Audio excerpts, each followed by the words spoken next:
order to impose radical changes. I also want to note this sort of strategy of when someone gives you an example, you just complain about the fact that they gave you an example and try to like move on to something totally different. I recognize this because when I debated Destiny years ago on settler colonialism, every time that his gotchas didn't work, he did that. He would just complain that I'm able to cite examples and I'm able to cite historical facts. And like, come on, man, you're just rambling. They can, but it's not like we have a group of people who consider themselves Celtic people without, like, a good example of this.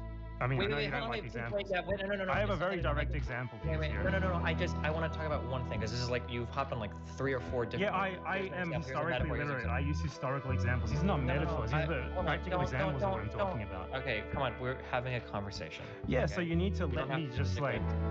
I have a perfect example. Okay, go for it. Okay. Just complains that I can actually bring up like examples of what I'm talking about the whole fucking time. And that's basically what happened with Ethan and Hassan.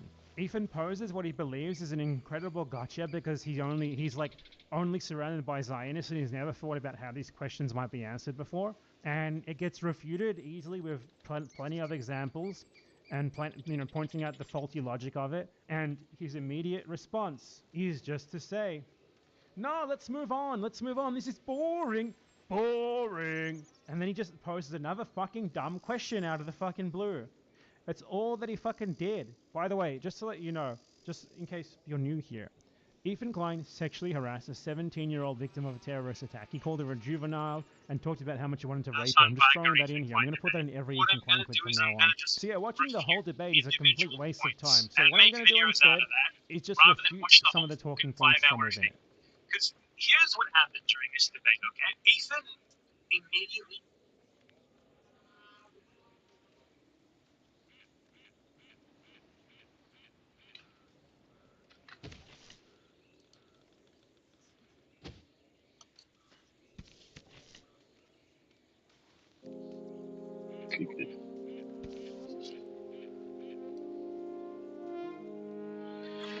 Alrighty then, now back to it.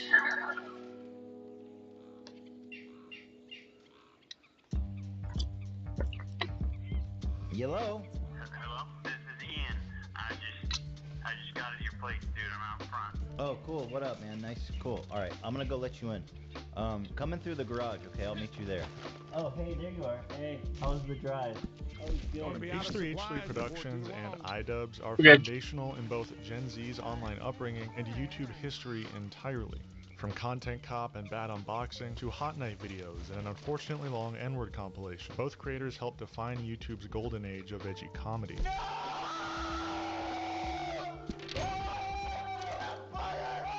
Ian, we're over here. Okay, well, how am I gonna get up there? I've got a fire escape ladder. It'd be nice if you got a solid ladder that didn't swing. Maybe we film a normal video. Don't have to do any goofs or gags, but, you know, obviously, it seems like you're playing one on me.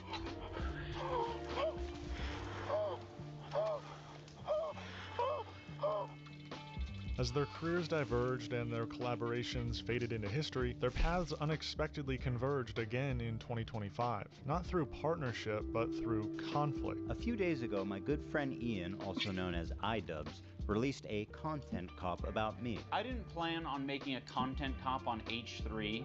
It sounds very stupid even saying that. H3 content cop. If I would imagine this in 2016, I would have been like, oh yeah, if I ever do that, it's gotta be because I lose the plot. Well, it turns out it's not me losing the plot, it's Ethan. After Child Protective Services reportedly showed up at Ethan and Neela Klein's home in the early morning hours, that day's H3 podcast episode was weirdly centered around Ian and Anissa. Not because of anything they said, but because of what they didn't. Thanks, Anissa, for standing up for your girl. I actually stood up for you so many times, because, like, why would I not? It was crazy. Of course I was gonna stand by you. That's insane. But now you choose to hang out with people that would have a problem with you if you defended me. If you want to hang out with those people and not stand up for another girl that stood up for you, enjoy your new friends. Let's just say the online discourse was heavily centered around Giardia, a fecally transmitted illness, according to Ethan, who casually claimed he, his kids, and even his dog all had. Olive has Giardia. Sonny's crawling around. He's putting everything in his mouth. He has Giardia. Ela has Giardia. I think this morning I had diarrhea. Oh my god. If you're making an active decision that, like, you don't give a fuck about your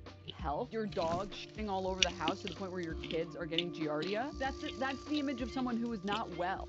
Ian, who has largely stayed silent throughout Ethan's public unraveling, finally broke his silence, not out of malice, mostly out of concern. And he did it in the only way he knew how, by bringing Content Cop out of retirement after 7 long years to respectfully dunk on Ethan Klein.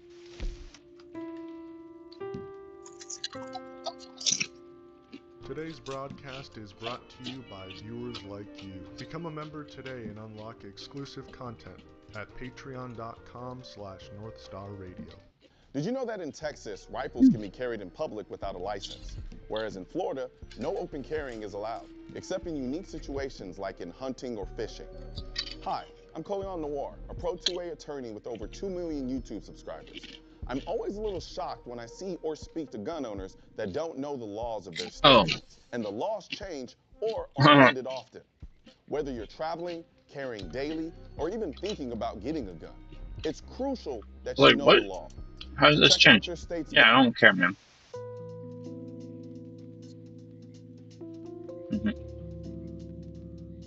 Before the drama, before the CPS calls and Giardia discourse, Ethan and Ian were friends. Kind of. I don't really know. Now, I'm not going to sugarcoat it, where we are friends with Denims, but I would say it's the same level of friendship that we had with Ethan and Ela. It's like kind of an internet friendship. Ethan and iDubbbz were more or less in the same YouTube content niche. Edgy, uncensored, anti-woke comedy. In 2016, iDubbbz was on the H3 podcast. That same year, he made an appearance in some iconic H3 Productions videos like Vape Nation, Colorblind Glasses, and the aforementioned Hot Knife video. One of his more notorious moments was his first appearance on the podcast. Who said she's been around the block? Yeah, I love that I can just say stuff. Yeah, like, I feel like you're using it a little liberally. I love saying. Throughout this time, Ian and Ethan were simultaneously working on their own projects and collaborating with other creators besides just each other. Like Ian's popular series, Comedians on Scooters Getting Crunchwrap Supreme, or whatever it's called, where he had the whiz kid himself, Vsauce, as a guest. Hey, Michael, how's it going? Good to see you. Thanks for coming by. Yeah. You feeling all right? Yeah, I'm a little bit hungry. I like it pretty short. Pretty short? Yeah, I don't like that big I like man. them short and thick. Yeah. Yeah? The most popular series between the two was iDubbbz's Content Cop, a series Ethan actually made a cameo in as well. Content Cop was a show meant to call out the worst of YouTube, people using the platform to bully and harass smaller creators. However, Content Cop sort of became what it was critiquing, when iDubbbz decided to show up to a Tana Mojo meetup and add to his compilation.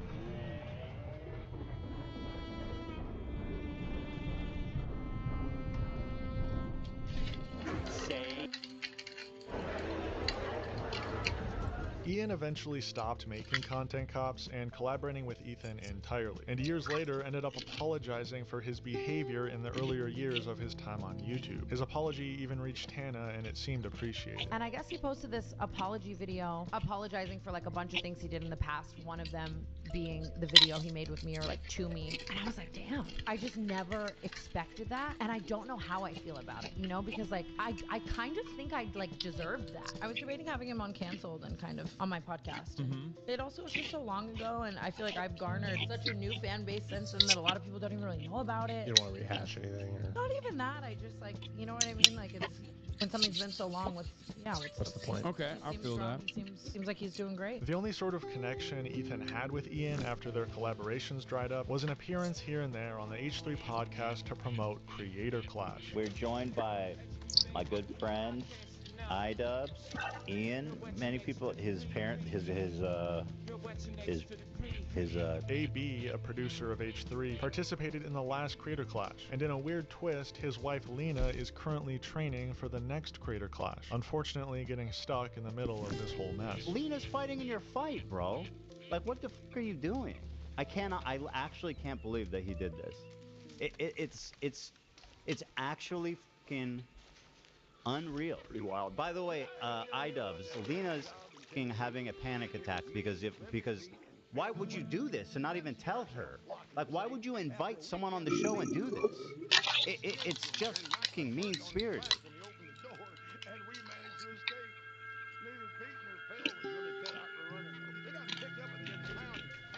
Alright, now that we got all of that out of the way, let's talk about Ethan's more recent relationship with iDubbbz. Since the start of Ethan's crash out, Ian has stayed mostly silent. Here and there, he's made a few light jabs, poking fun at Ethan's latest unhinged take, but what really pushed Ethan over the edge wasn't Ian directly.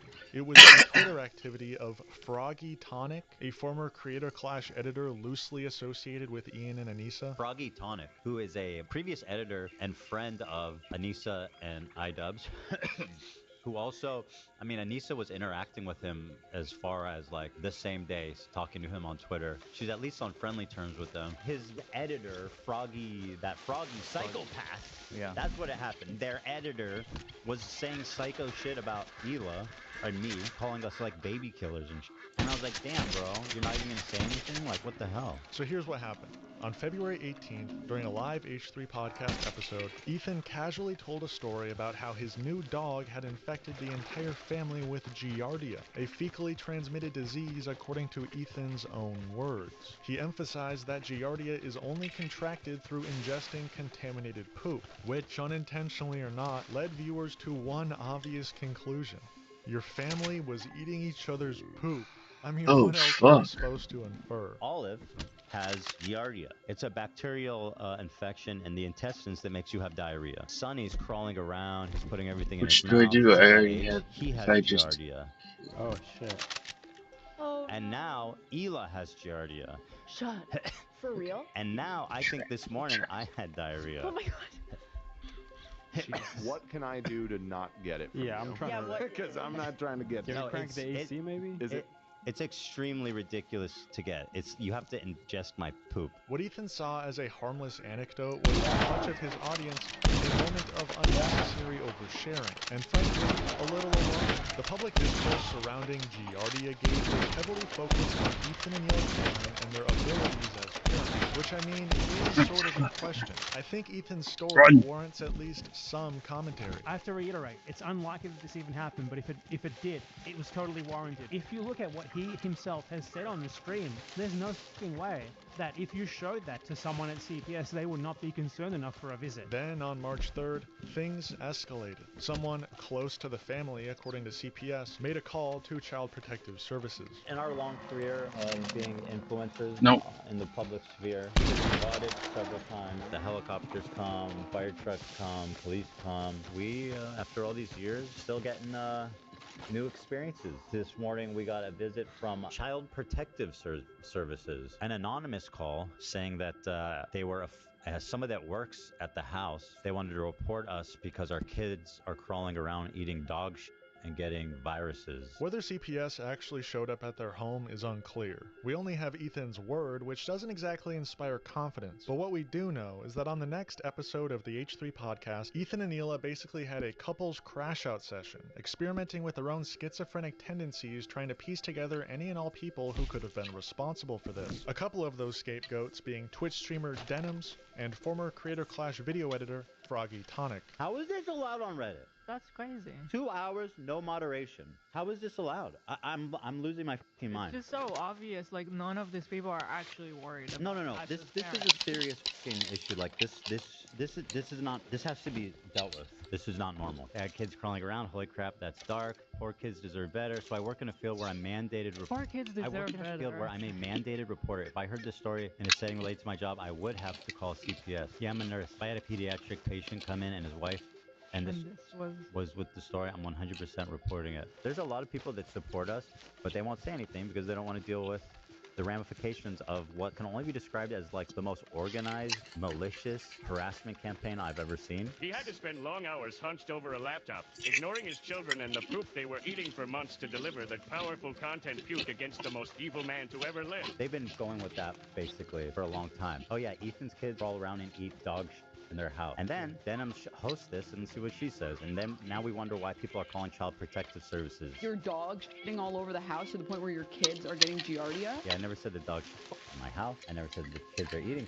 I said Sonny crawls around. He's an infant. He puts everything in his mouth. And I speculated if it could be related, his diarrhea. Sonny's crawling around. He's putting everything in his mouth. He's at that age. He has Giardia. You have to ingest my poop. It's really becoming hard to do this show because it's like you can't tell any random story anymore because it becomes like content for this guy and a whole weapon against I'm not going to us. edit myself, that's for sure. But I know, but this is getting really difficult. There has to be a way to hold Reddit accountable. At this point, I can't even blame the snarkers. It's just they are enabling it, they're allowing it, and as far as I can tell, they are participating. What the you guys? What the what do I do? We need to make like a Instagram reel where I say what happened, post it on Instagram, post it on Twitter. I don't think that won't work. There's no. The answer is not on social media. It's with lawyers and reporters. My lawyer can't do fucking shit, and it's driving me crazy. You know how compromised Reddit is? I haven't said this before.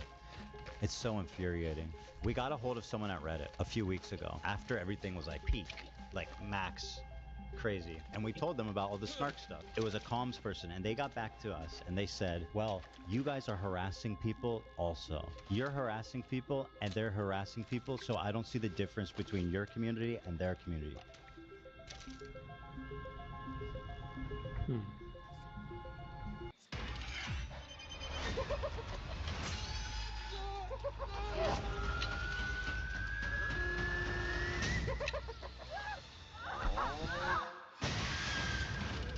Rated R, May 9th, only in theaters. Booking.com has all kinds of stays. For those who love family resorts, and for those who... Ethan is clearly trying to deflect here, framing the entire situation as some grand H3 snark narrative. It turned into this whole snark narrative. The man is talking about my children. He's painting me as a terrible parent, a neglectful parent, and saying that whose claim to fame as being iDubbbz's friend and former editor, is spreading malicious, damaging rumors about me that led to the CPS being called. But he's the one who told the internet his whole family got sick by ingesting poop. That's not a leap people are making. That's your own damn story. It's extremely ridiculous to get. You have to ingest my poop. Also, it's hilarious how defensive they get about their house being clean, despite the fact that Ethan literally described his entire household catching Giardia. That's not something you get from a single rogue turd. He was checking the house and like, where do the dogs go potty? Because we heard that there's poop on the floor. The house is spotless. Our house is so clean. I realized that being a father is basically just living in a world of poop.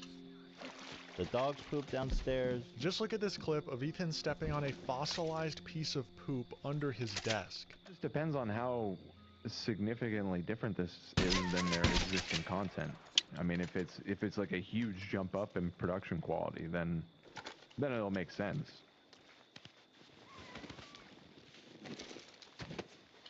What's happening? The carpet from one of the dogs. It's like a super it's like a super, how do you call it? Fibery, Petrified? super fluffy with like strings, you know? Yeah. And obviously we clean our carpet, but I can't even see it with my naked eye. I was just passing my foot over it and felt a bump. It's old, by the way. It's hard. Gross. By this point, the petty finger pointing reached a new level, and I'm having trouble even understanding how we got to this point so fast. You did go in on him a little bit. You call him spineless. You said you're no friend of mine. So what? Well, I'm just saying, just to give the context. He is spineless, and this just proves it. Like, what a fucking coward. Ethan and Hila basically called Ian and Anissa spineless for not publicly denouncing Froggy, as if Ian was responsible for a former Here, Crips, I editor got you a tweeting present. mean things Well, in response actually, to home. Ethan's own disgusting story, which makes no sense. There's no actual connection, no evidence, just a bunch of paranoid theorizing because someone, somewhere, reacted exactly how you'd expect after hearing a story about a child allegedly eating poop. That is what Ethan said on his podcast. Ian sucks for the same reason right now. He could say something Spineless. He could say something too. He has his own following. Well, Ian knows us better than mouth. anyone. He's been with us.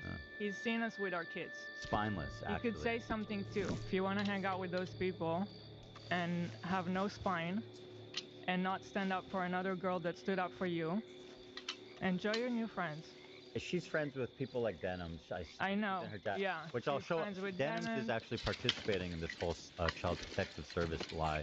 Yeah. Which I'll and if show you're you guys friends with them, then you're seeing what they're saying, right? Oh, that child protective service is even the worst thing. I mean, she said worse things about you and me. Yeah.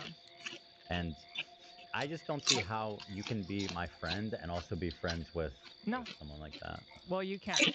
So I already forgot about you. After Ethan escalated things with his former friend, Ian finally felt compelled to respond, dusting off the recession indicator itself, Content Cop, in the year 2025. Wake up, Ethan. Wake up, Ethan. Ethan, wake up. Supplies are running down fast. Wakey, wakey, Ethan. Beautiful. Wake up, Ethan. Wake up.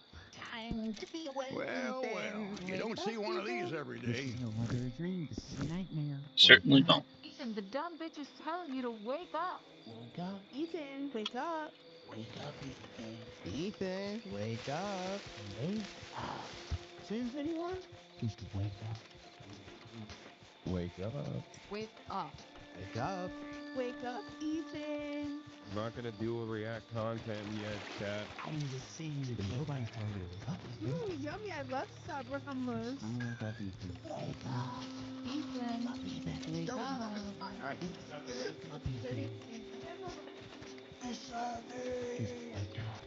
You'll be back! Emu can't help people customize and save with Liberty Oh, Mutual. God damn it. Well, I'll be. Only pay for what you need. Liberty, liberty, liberty, liberty. I'm not rocking with a lot of this AI stuff, but AI on Wix, now that's a vibe.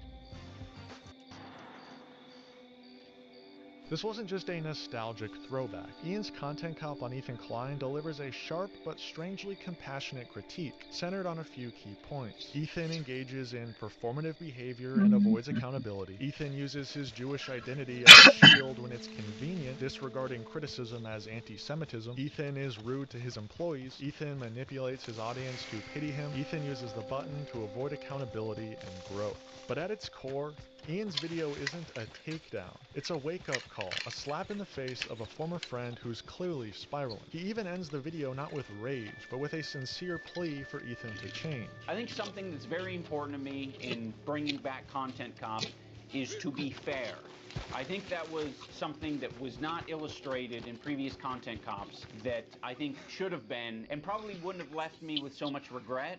Ethan deserves all of the criticism that he's getting. I think it's very valid. But I also think, at the end of the day, we should acknowledge that he's human, because he is human.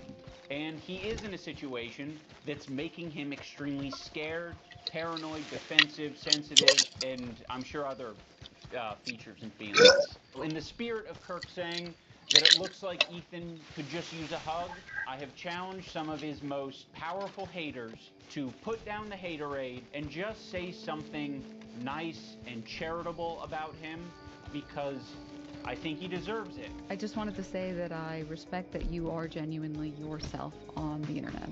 I think a lot of other people respect you for it as well. I think that's a big reason why people were drawn to your content in the first place. I think that's a lot of the reason why your employees chose to work with you over anyone else.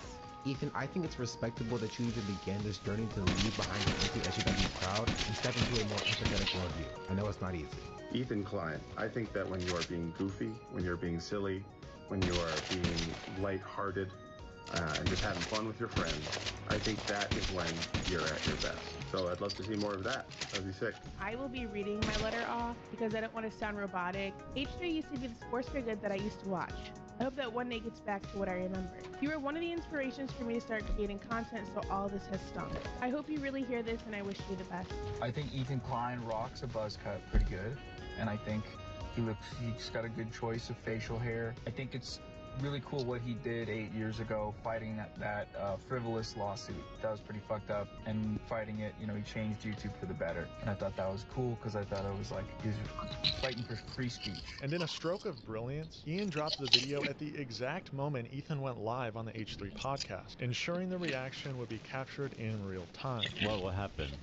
There's more bad news? I do have some more bad news for you. Some breaking news.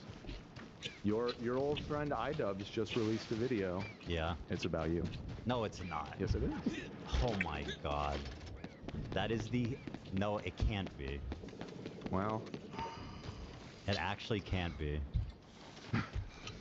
Holy... Dude. It sure is. Oh my god. Holy... And from a quick scrub through, I think, well, it's gonna be a little spicy. Check the description. Oh my god. Like what? Like what? Why? What would I do to like fucking, like what kind of fucking, like bro? What kind of cowardly bullshit is this? Like we have one disagreement where I get upset because you guys aren't defending me publicly after everything I've done to support you guys, and like you bring on people who are fucking Denims and Frogan, who did a fucking anti-Semitic tier list, and you're platforming them? I am genuinely in disbelief. And by the way, I know all the criticism that all these people level against me, and there's no shot that this video holds any fucking water. I'll watch the whole thing. I don't give a fuck. Ethan, of course, has been gloating about the fact that he reacted to it instantly. I hope people let him know how it's done. When Ian dropped the video about me, I opened it, live streamed it immediately. That's what's called accountability, and that's what's called believing in yourself. But before hitting play, he spent a good while ruminating on the idea, even calling Hila and having her come over as soon as possible, while his employees frantically scrub the video to find parts they should avoid. I can't believe how fucking insane this is. On a distant world, darkness marched ever closer. In the hour of reckoning, you stood as one.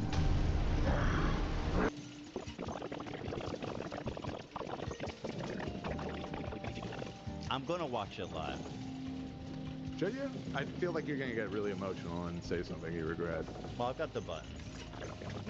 I don't need to fucking pre-watch this. I don't need someone else to hold my hand through it. Like, I'm ready to take on anything that these people have to say about me.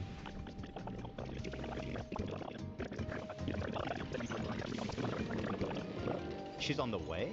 Oh yeah, she said she's coming to the office. She's leaving the house now, she said. Oh, about this? Yeah. Oh, she's gonna be pissed, bro. We wait to talk about it, or you want to talk about it now?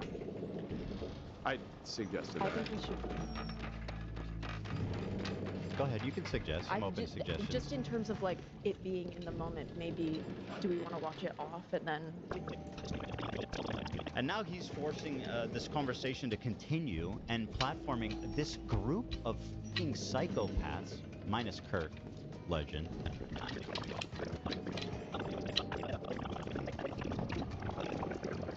Let's do a poll. I see people are. I can do it now. They're gonna say watch. They're gonna tell you to watch There's no it, point for a obviously. poll. Well, let's see. I'm curious. They could say watch. I just think, you know... well, if Hila's coming.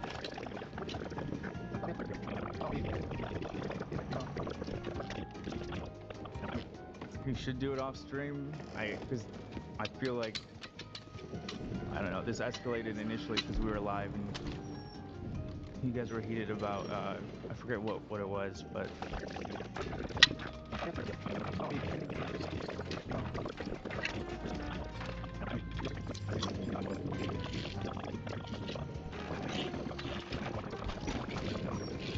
You're coming here because of this content cop? Okay. I told you. Your thoughts on this so far? I mean, we're debating if we should watch it or not.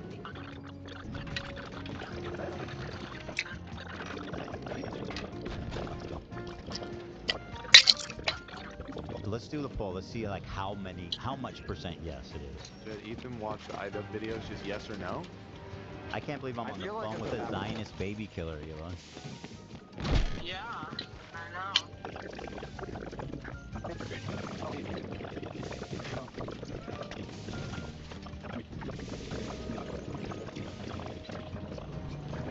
On YouTube, of his fan channels re-uploading, like, every time he's talked about us, 41 videos. 41 videos about me in the past 30 days. 41! This is a substantial amount. A lot of those are just like re-uploads of the same clips, right?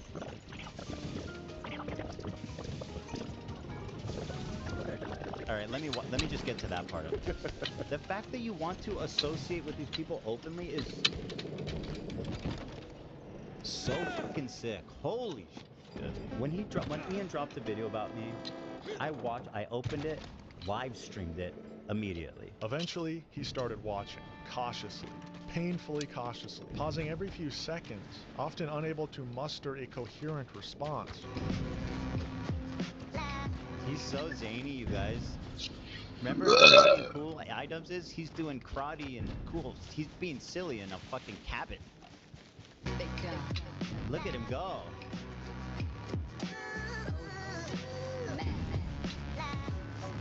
Yeah.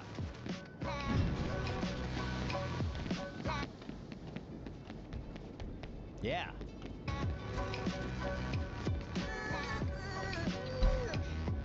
Bro, just to give you an idea, he puts this here. This is like a extremely rare dunny that we gave them. This is like ancient lore stuff, but like we made a special one just for them. Actual friendship stuff. Pretty nuts.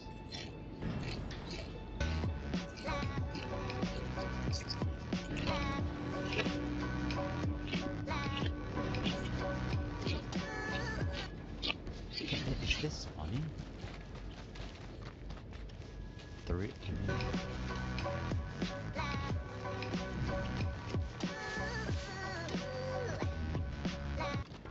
What makes Zaxby's giant chicken finger quesadilla so giant? Crispy fingers, sauce, and melty cheese. Zaxby's giant chicken finger quesadilla. Is that funny? Out of a 3-hour podcast, he made it only 17 minutes into the video. The only thing Ethan really threw at Ian was a mix of name-calling and petty mockery. He was so stunned by the whole situation, he couldn't even form a coherent defense, just flailed around, clearly thrown off and grasping for anything that might stick. Bro, you literally look like a fucking free tattoo pack that you get for 25 cents from a windy thing, bro. Like, literally, my kids have cooler fucking tattoos from Chuck E. Cheese. And people go, oh, Mr. No, listen, that's right. I'm going after his tattoos. Bro looks like he just went to the menu and was like, I'll take that one, that one, that one, that one, that one, and that one. Cringe, bro. I'm kidding, by the way. People are going to be like, this is all he had to say? I don't think this is going to be hard to react to at all. I mean, so far, this is just pathetic. H3 content cop, iDubbbz. Ethan's flying out of control. And then you should do a content cop on Hassan Piker. Content cop on Sargon of Akkad. If I would imagine this... He did his silly accent. I mean, that is exactly right, though. The moment I saw this man in a mullet covered in Chuck E. Cheese 25-cent tattoos, I got concerned for him. In the following episode, Ethan reacted to the full thing, donning a suit in remembrance of his former friend. Today, we approach this episode somberly. I've dressed up as I'm, unfortunately, will be attending a funeral for a friend today. But what was meant to be a big dick move on the part of Ethan, watching the Content Cop on stream after its release, he goes on to admit to pre-watching the entire video the night before. Can we now say, because last night we did make sure we finished the video and watched everything, there was not even one mention of CPS. And although he now proudly claims to have watched every pixel, I immediately went and watched it live. Because I want people to know just how unafraid I am of this video. He conveniently skipped over the section about being a terrible boss. Yeah. Let's talk about the crew. I think the crew Let's not talk about the crew. So I vowed that I'm not even going to comment on the crew part. Obviously, if anybody wants to, they're welcome to, but I just want to keep the crew out of it, actually. We're going to skip forward to like 45. There you go. Yeah, where does it, let me see. So just to say that, so they can't say I'm avoiding criticism, the most biting thing in there is the button where the button didn't work and I'm speaking harshly to AB. So, you know, like, that was one instance where I was speaking harshly to AB, and we were having a real-world workplace experience. I don't even think it's really that big of a deal. His response, if you can even call it that, was light on substance. Mostly whining, deflection, and one especially telling moment where the context of a clip was clear as day, and Ethan and Hila still pretended they didn't understand it. They claimed that Hila... if you read online about her, the claim is that Hila says children are trained to hate Jews from birth. What is their evidence? Rudy was saying that Palestinians are taught at 2 years old to kill Americans. Do we have that one? Like their evidence is Hila doing I mean. And I don't even remember what, like, sometimes there's multiple conversations happening at once here. I don't even remember where this was going. Like, what? This was our post-election stream, right? Where we were all... Yeah. Yeah. There was loose chatter back and forth. That's the podcast a nightmare of a stream when we were like, okay, Trump won. Oh. So at any rate... I don't even remember what, like... So once again, world building on this. Yeah. This is their fucking evidence for this insane claim, by the way. This extraordinary claim that Hila thinks kids are trained to hate Americans by the age of 2. Pretty extreme claim. The evidence should be pretty extreme. They're taught at 2 years old to kill Americans. Do we have that one? I hear tell of your good deeds, but Checkmate. you do not fool me. Where does it go from there? Like, I don't say anything. I don't know what... Let's watch it on The movement of not voting is so funny to me. Especially by people pro-Palestine, because if Trump gets elected... I think the most pro-Israel president of all time. The context is Hila's defending Gaza because people like Hassan pathetically voted for Jill Stein instead of Kamala Harris and say things as dumb as this. Hypothetical reality where Kamala Harris would not be as bad as Donald Trump, which we have no proof for. That's insane. There's really nothing of substance in this episode, even though they had all day before to write up a substantial response. It's mostly just Ethan whining for hours, circling the same tired points without offering anything meaningful or new. But the 2 React episodes got a combined 3 million views, so I'm sure Ethan was happy to live his former glory. Ethan's biggest rebuttal, if you can even call it that, was that Ian left out several things from his video. Now I have here a list of... Oh.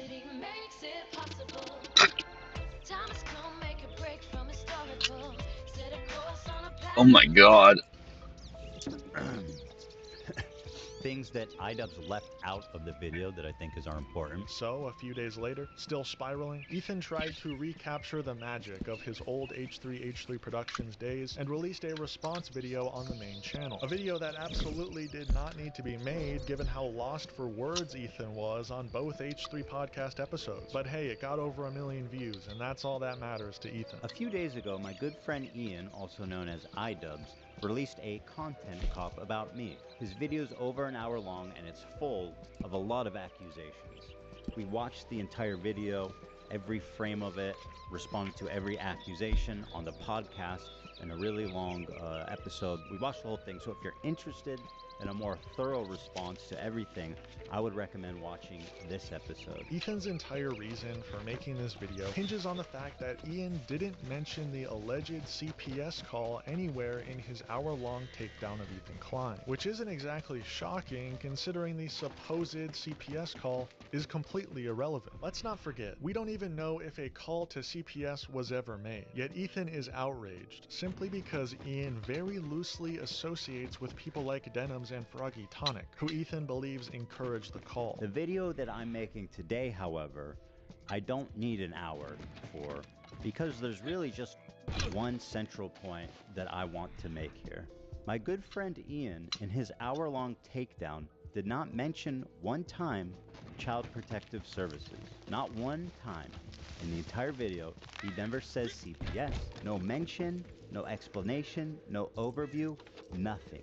0 mentions of CPS. He doesn't explain why I'm upset, who I'm mad at, why I'm mad at them. 0 context. I am just an anonymous, screaming lunatic. I was particularly angry during this episode entitled Snark Called CPS on Us, because I hold Denims to be one of the primary reasons, in my opinion, why CPS was called. Another one of their friends, Froggy Tonic, had been spreading the same malicious rumor about me on Twitter for days before CPS was called as well. Not only is there zero evidence these people incited anyone to call CPS, but Ian's not responsible for the actions or beliefs of internet acquaintances. They're mutuals, nothing more. This whole video is hilarious because it brings nothing new to the table. It barely addresses Ian at all. It's basically a recycled version of the same rant about denims that he already posted to the Ethan Klein channel weeks ago.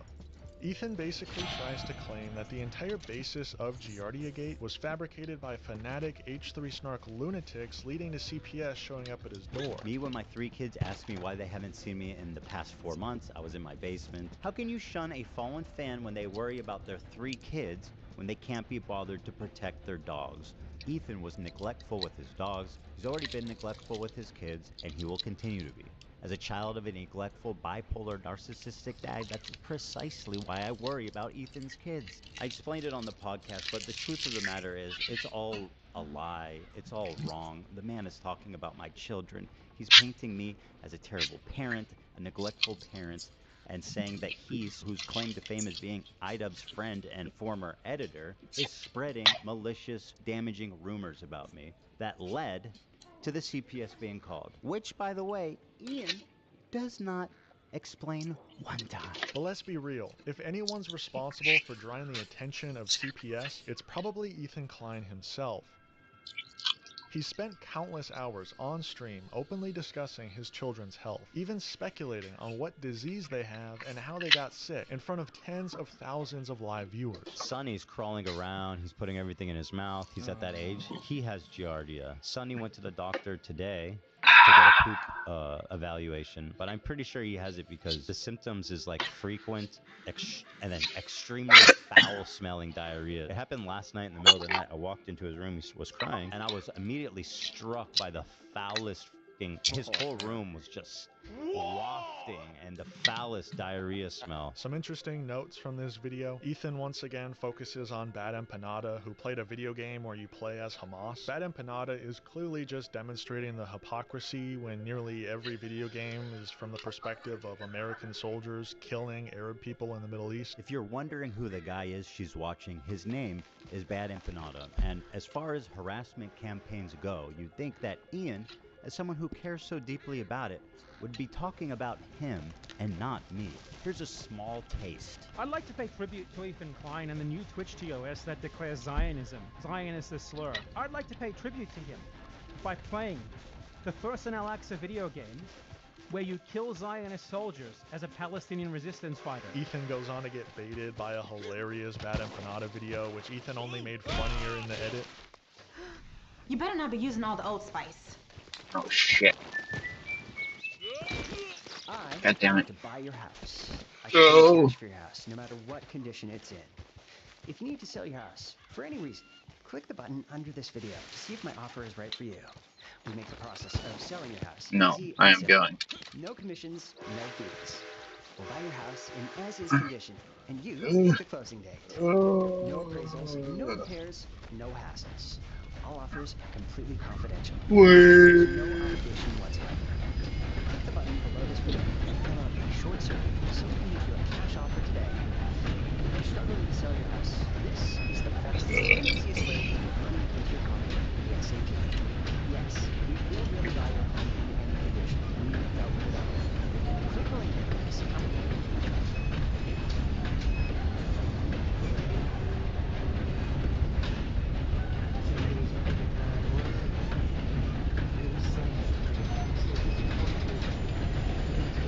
One of your closest long-term friends, huh?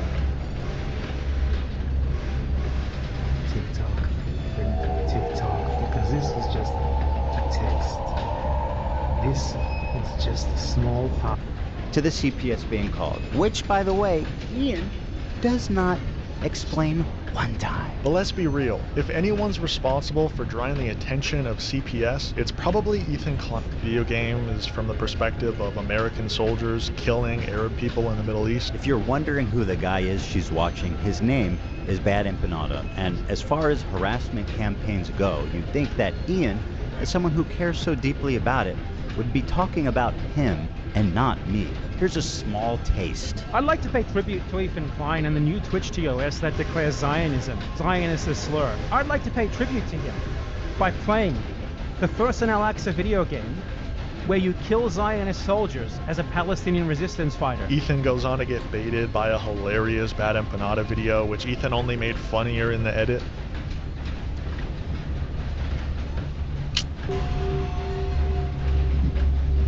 Today was pretty bad, wasn't it?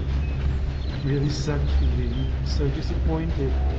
The betrayal of one of your closest long-term friends, huh? TikTok, because this is just a taste. This is just a small part of what we can organize for you. It's only gonna get worse. It's only gonna get worse, Mr. Klein. Every day,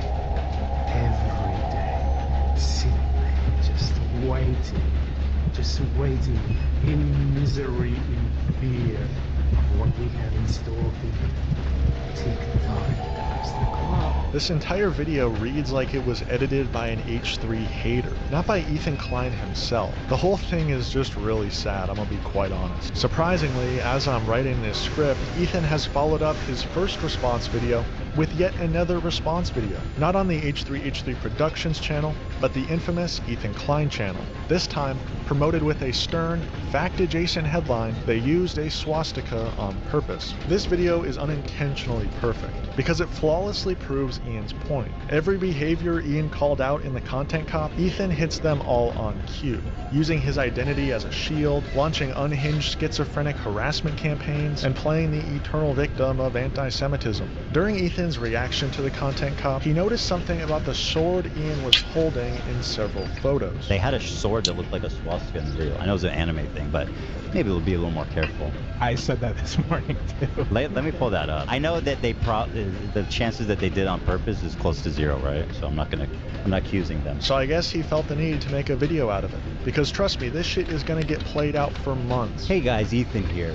I never thought in a million years that these people, as much as I dislike them, would intentionally include a swastika in a call-out. I really wanted to give them the benefit of the doubt, but if you watch this entire video, you will come to the same conclusion I did, which is that this is almost certainly an intentional dog whistle. These guys knew exactly what they're doing. This whole video is so pointless and easily explainable if you're not disintegrating from the inside from a bad case of Giardia. And no, it's not a Nazi sword. It's from an anime. Swastikas were around long before the Nazis. They're not the same symbol, and Ethan knows that. Hassan definitely knows that, considering how often he gets falsely accused of anti-Semitism.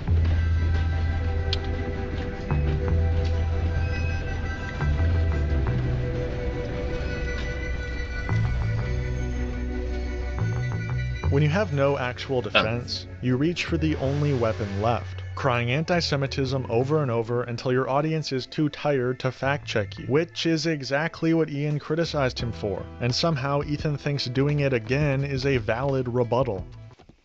Join the more than 7 million adults, like Maria, who've taken Ozempic. I was diagnosed with type 2 diabetes 10 years ago. It was overwhelming, but it didn't stop me from opening my own salon. I think Ozempic is a good thing. And this is what my... I mean, obviously, I think at its core, celebrity's a little making pudgy. Several videos on the topic, Ethan never Don't made need a it, response video. There are people that really Ethan's struggle, reaction and to Ian's the content older you cop is get, less about correcting the harder it is to misinformation lose and weight. more about deflecting, projecting, and spiraling in real time.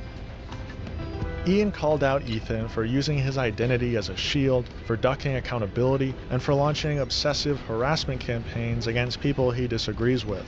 And instead of proving any of that wrong, Ethan spent hours across multiple videos doing exactly what Ian described. He cries anti-Semitism at every turn, fixates on people Ian barely knows, and paints himself as the victim of a grand conspiracy, because actually addressing the criticism would require some self-awareness. The majority of Ethan's response isn't even about the actual content of Ian's video. It's about the fact that Ian made one at all. He can't believe someone he once considered a friend would dare criticize him, so he turns that betrayal betrayal into content, because that's what Ethan does now. Repackage personal grievances as righteous outrage, and hope the audience doesn't notice the cracks forming beneath him. Ian's content cop didn't cancel Ethan. It didn't ruin his reputation.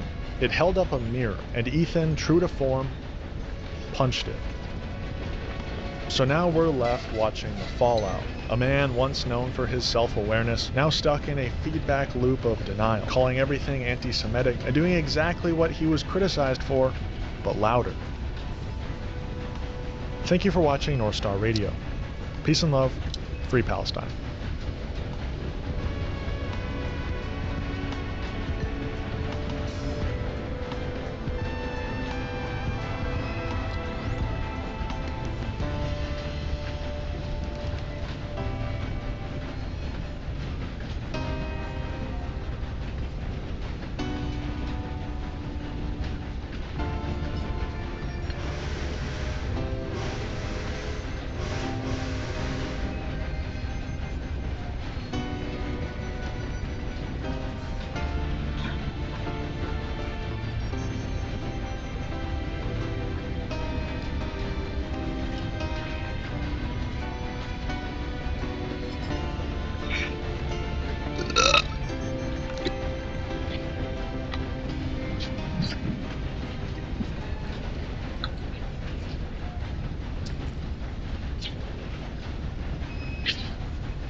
With Wawa's $2 for $6 menu.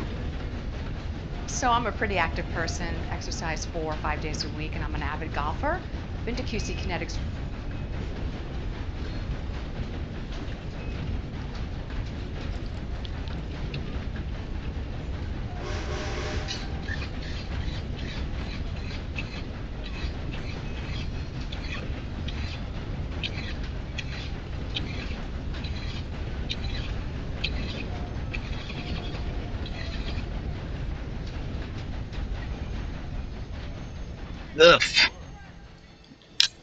Hello, Hemming Shark. Hold on, let me just turn off my phone because I'm receiving notifications. Hello.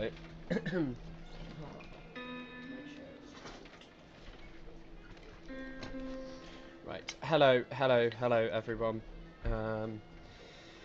At least now we get into the more substantial parts. Oh wow, I'm early. Yeah, I literally just went live. Hello, everyone. You're so early that I haven't even finished my tea. Assalamu alaikum. Wa alaikum salam. I don't speak Arabic, just to clarify. Yeah, how's your day going? My day is fine. I've been reading about the Great Replacement theory, so it's always exciting. But yeah, generally very fine. Went to the gym, all of these kind of things. Yeah, Hassan did DM me yesterday, but I was in bed and it was quite late. But hopefully, maybe there'll be something today, and if not that, well then at some point in the near future. How's the audio, by the way, guys? Yeah, he did definitely hit me. Yeah, hopefully. Alright, Dylan. Hopefully I'll be on Hassan's stream.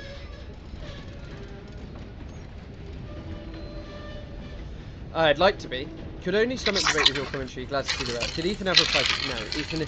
The only reply I got from Ethan was him saying something about like me knowing nothing about Palestine or something. What did Hassan say? He said you were around last night, and so maybe it will be a chance. Maybe there'll be a chance for something to happen, but I don't know. I don't quite know. To be honest, I'm more excited because Chelsea are winning a game of football. So fingers crossed that Chelsea actually win against Liverpool. Be major. Enzo Fernandez, Chelsea, one of Chelsea's most racist champions, is playing football. My shirt is from Beam Me Up Softboy. A friend got it for me years ago, and it's just one of the few things that I had, and it just says, "Please tell me you've watched Pulp Fiction." And they got it for me because I used to have I still have it, a Pulp Fiction poster. I mean, I don't think it really matters whether I have a Middle East studies degree or not. I think Ethan is just an idiot. Congrats on iDubbbz. Oh, thank you. iDubbbz followed me a while ago. Although I'm not gonna. I decided I'm not gonna react to it. But by the way, iDubbbz's video. Some people said it was mostly friend content. It really wasn't very friendly, and I liked him. I did really enjoy the part when he was dancing along to "Thank you, Ethan Klein. You are my best friend. You are the rent payer." I'm a big fan of that. You are the legend. Yeah, I mean, I'm well aware of how racist and Enzo Fernandez truly is. Hi from Iran. Salam Marzieh Alimardadi. But yeah, from what people were saying, I thought it was going to be much more like, I don't know, I thought it was going to be much more friend stuff, but there was a lot of reasonable stuff in there. Ethan didn't say much about me. Thank you, coffee lover. Brother, put that water down. Get some coffee on me. It's actually a tea. I don't drink coffee. Bad Empanada. No, Bad Empanada did not write it. It's like this old song that goes like, "Thank you, USA. You are the rent payer." And Bad Empanada just put "Thank you, Ethan Klein" in it and changed the lyrics. I don't know how he did it. What do I think of Bad Empanada? I'll answer the other question. I think that sometimes Bad Empanada can do some things on the internet that I think, why are you doing that? And I understand his whole ethos of conducting himself, of basically being like, I don't know, horrible because so many other people are horrible on the internet is, you know, kind of interesting, and a lot of leftists are interested in purity. But I also think that he genuinely does make really, really well-researched videos. Like, I think that he does. I think his video about, like, British colonialism in India is brilliant. It's about the genocide, isn't it? The famine genocide. And there were many others that I watched of his. Like the Lebensraum one is one that I found interesting. The one about like manifest destiny to Lebensraum. Although I'd already read about that a lot. And a lot of the stuff he talks about is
It might be done for a little while, but let's see.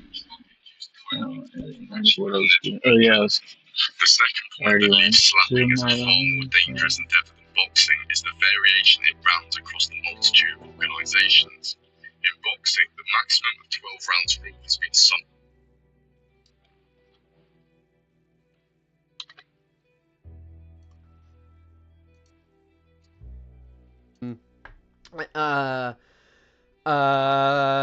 A lot of the stuff he talks about is stuff that I was reading about anyway. So, and yeah, I mean, but then I think about like how, you know, people like I think you think about how like Bengal famine. Thank you. You think of like how many other people conduct themselves on the internet. And then someone said, "Oh, you wanted a summarization of what I think about the debate." What do I think about the debate? I think that, so I saw someone posting about it on the H3 Reddit that I skipped the rape part for like because I was like scared to talk about it, but that's not at all why I skipped it. I skipped it because it was Ethan being very ridiculous. I mean, I genuinely don't think Ethan actually cares that much about anti-Semitism. I think that he cares about it as a guise to attack people he doesn't like and to reduce confronting actual criticism. Because in this debate, by the way, all of the people who've allegedly been criticizing him, he agrees with them. But this is the problem. Ethan says that he agrees with the things that these people are saying, but he doesn't actually do it. He just does it to get away from actually confronting it. You know? When are you going on Hassan's stream? I don't know. Maybe today. It depends if he wants to. He might have changed his mind about what he wants to do today. But I would like to go on it today. I would like to go and talk to him. We've never actually spoken in anything beyond a couple of DMs.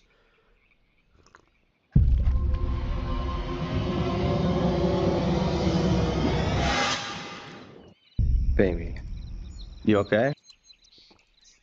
What's the best way to support your channel? I mean, just watching. I mean, my Buy Me a Coffee link's there. You can donate if you want to, but you don't have to. Don't feel obliged. Like, watching it and my content. And actually, someone said that they're surprised about how much I've blown up. And I suppose, in some senses, it's kind of not that surprising because Hassan watched my video live, and also, you know, I think one of the problems is by the way, like, I think I'm probably one of the most familiar people with this.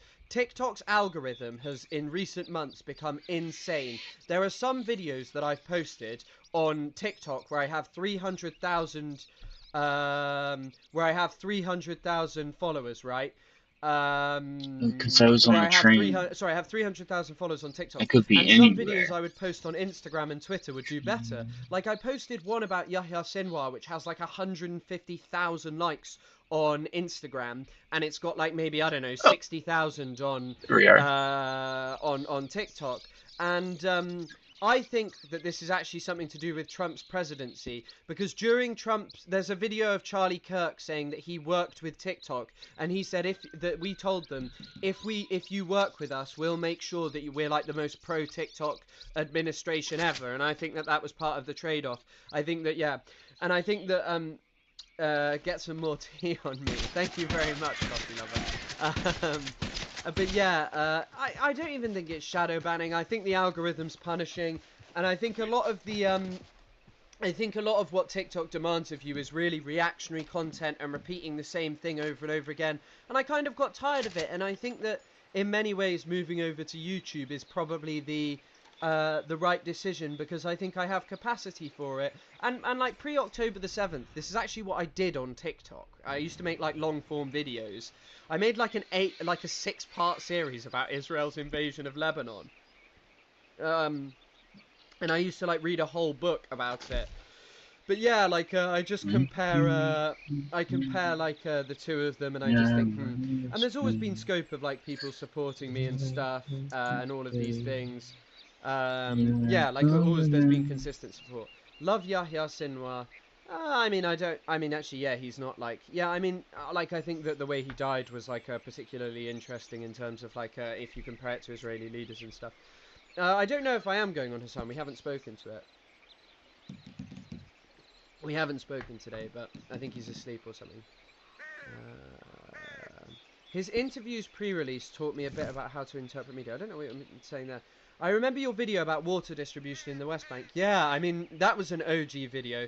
That was the first time I ever got attacked by, like, a pro-Israel organization as well. The organization, like, I can't remember what it's called. Honest Reporting is what it's called. Honest Reporting made a video about me. And they were another like, train. They were like, Chris is a liar and he's making this up.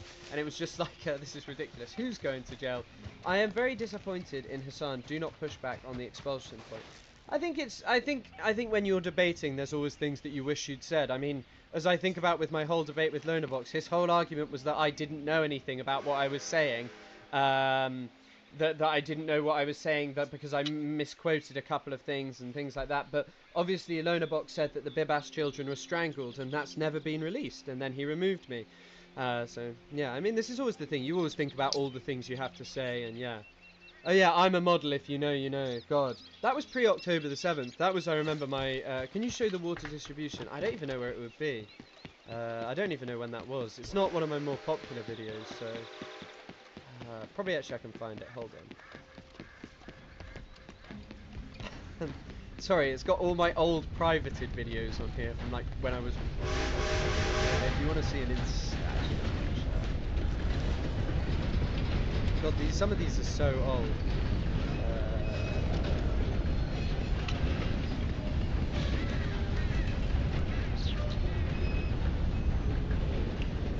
Here's a pre-October the 7th one. Earlier this morning there was a significant escalation of violence inflicted on the Palestinian people in the West Bank by the Israeli forces, and this was the utilization, as the picture shows, of an Apache attack helicopter to assault the Palestinians from the air, something that has not been done in the West Bank for over 2 decades. The background to the utilization of the attack helicopter was that earlier this morning Israel entered Jenin ostensibly to capture 2 Jenin militants. Not Jenin. That shows you how old that is. It was just like pre-October 7th. I'll see if I can find the water one. There's a video about Vinicius Jr. and racial capitalism here. It's really interesting content. Jeremy Corbyn, Palestine, and the Labour Party. Let me see if I can. Here we go. I just found it and then I lost it.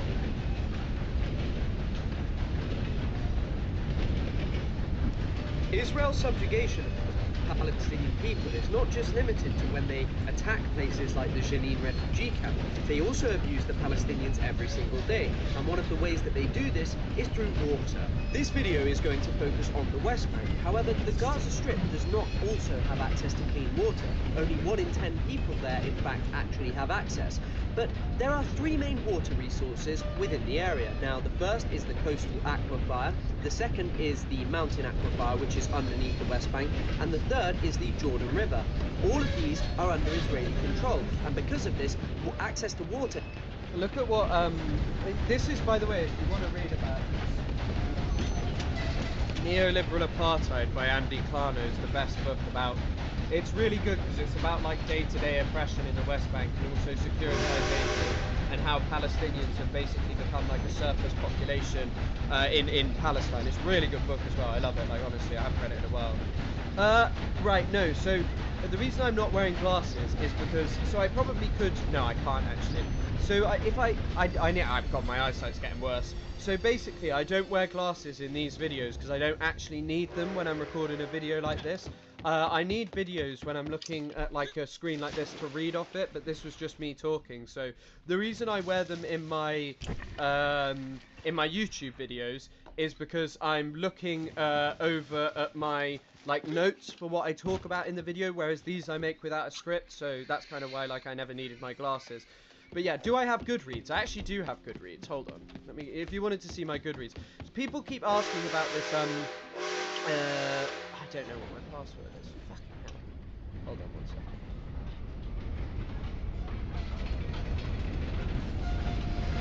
Husband has been murdered. Though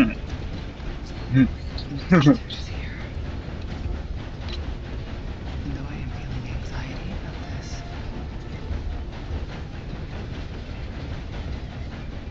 Let me see if I sign. Hold on, let me just in West Elizabeth, born and raised. On the Kamasa is where I spent, or on the Dakota is where I spent most of my days. I haven't updated my good reason images. Computer screens do also tend to be further from your faces. Indeed, yeah, neoliberal apartheid by Andy Kano, South Africa and Palestine after 1994. That's it. This is the best country I've played in a long time. Love a good farts crossing, man. Thank you. Your dad lectures where? What, at Exeter? I mean, I studied at the University of Exeter's Arabic and Middle Eastern Studies. So, if you're looking at... So, actually, I haven't actually been reading that much, like, shit like this. I've been reading more articles recently, just because of, like, for YouTube videos and stuff, I haven't been reading that many books. But, yeah, like, so, this is a really good book, Penis Envy and Other Bad Feelings. The No State Solution is quite good. It's got some quite interesting parts in. The Question of Zion is okay. Firehouse is still knocking around, although it's declined even at the time I was there. The Sublime Object by Zizek is pretty good. It's a bit of a difficult read, I would say. The Work in the Art... These also aren't all my books. Red 32. So these are all books I would recommend. Hold on, let me go through something. On Palestine, obviously, The Ethnic Cleansing, The World Turned Inside Out, I wouldn't actually recommend that much, I didn't like it. This book's way too hard to access and really hard to read.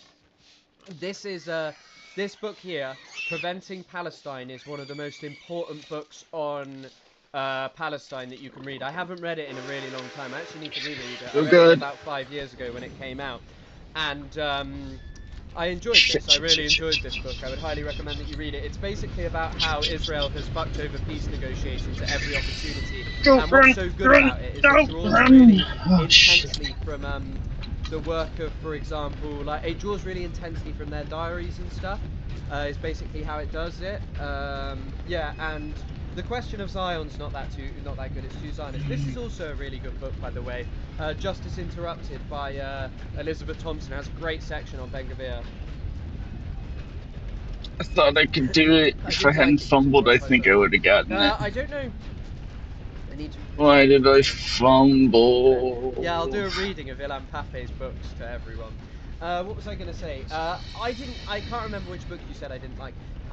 4 stars means I probably liked some of it, or I thought that was interesting stuff. Any book recs on Lebanon? I think that one of the problem with Lebanon is that my friend said this. I was talking to him. I was like, oh, there's not much writing in English on the 2000 invasion of Lebanon. Sorry, the 2000 withdrawal and the invasion in 2006 by Israel in English. Not that much scholarly work, at least. The only thing then, and what he said to me was, because it doesn't really involve the Palestinians, because Palestine is always the most spoken about topic, and one of the reasons for this is actually how Zionists portray Palestine, in the sense that they say that Palestine is is kind of like the center of Western civilization, and the destruction of it is not like is going to be the end of the world. But yeah, Briff. Ratio plus L. Why are you posting this shit? I'll time you out. I'll time you out for 5 minutes. I hate live debate. Hold on. I hate live debates. When people want to talk over each other, me personally, I may act impulsively. Yeah. Yeah, On Palestine by Rashid Khalidi. On Palestine isn't by Rashid Khalidi. It's by Ilan Pape, no? Non-Arabic nerd. Yeah, I should have. I shouldn't have learned Farsi. How do you think this conflict should be resolved? Well, I wouldn't call it a conflict. What I would call Palestine much more is settler colonialism. It's a settler colonial scenario. You'll know Lonerbox knows more about the history of the region than all of you. Like, you can dislike him, but he knows more for sure.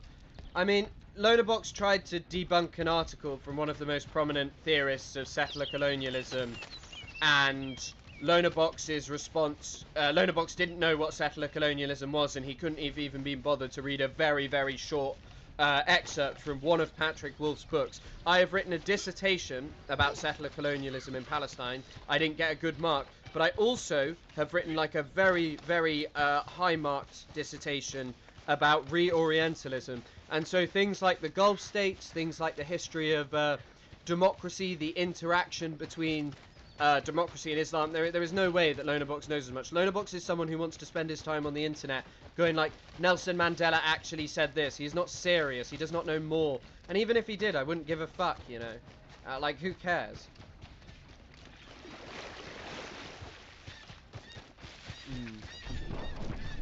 What was I going to say? Oh, and someone asked how it should be resolved. A singular state solution. A singular state solution is the only option. That's the truth of it.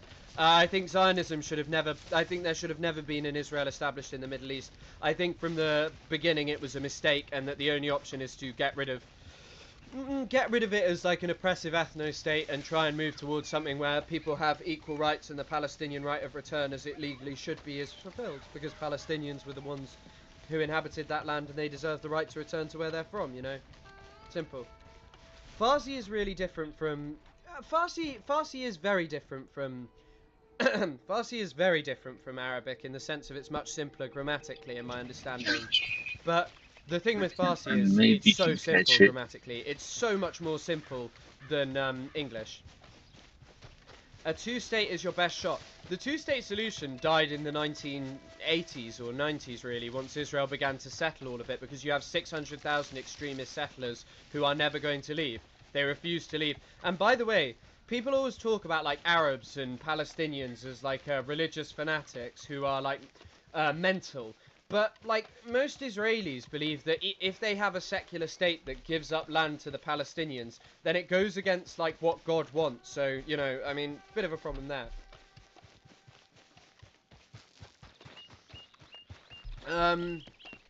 Farsi is more closely related to English than it is to Arabic.